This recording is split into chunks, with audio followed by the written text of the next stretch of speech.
आज मु दस दशम श्रेणी बही विषय मु सूचना देती। अष्टम श्रेणी वृक्ष महात्म्य कविताटी मु पाठ करने को जाऊँगी।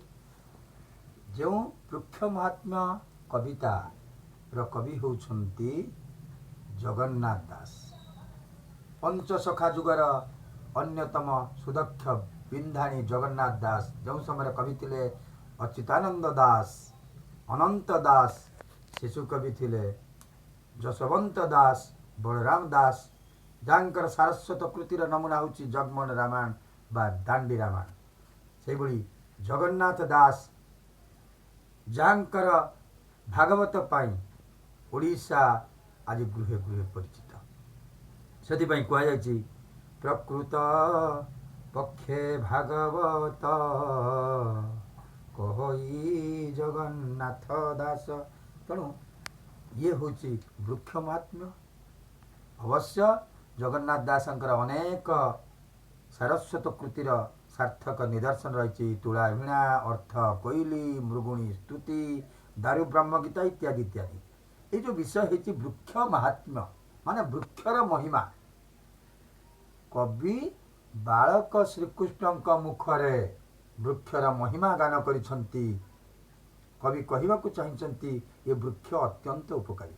तेणु एवं कहवाकू चाहूँगी हेमंते कृष्ण आज्ञा पाई कन्याए गले तोष होई। ये कन्या कहले गोप बालिका मानक बुझाऊ था।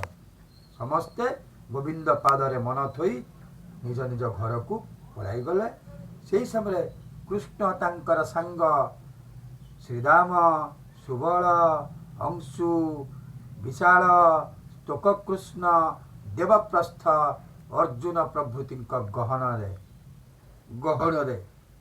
गोचारण पाई जाइछन्ति एवं क्लांत अपनोदन करने उद्देश्य रे एक सुशीतल वृक्ष मूले आश्रय नहीं एवं वृक्षर महत्व विषय बुझेगा कहते जे ये वृक्ष आमको केवल पत्र पुष्प फल दिए नहीं, दारु मध्य दिए। यार प्रत्येक अंश उपकारी। यार क्षार, भस्म, अठा इत्यादि उपकारी। गृह को मध्य कंटा बाड़ साजी थाए एवं ये वृक्ष आमको खरा, वर्षा आउ शीत दाउरू रक्षा करे। तेणु एथिपाई कहुई वृक्षर जीवन धन्य। से यथार्थ कहुई ता जन्म धन्य ए संसारे जे रहे पर उपकार।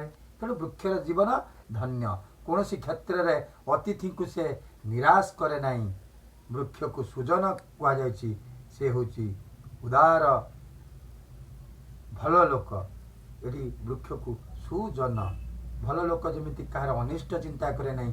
से वृक्ष यथार्थ आम उपकार साधन करें।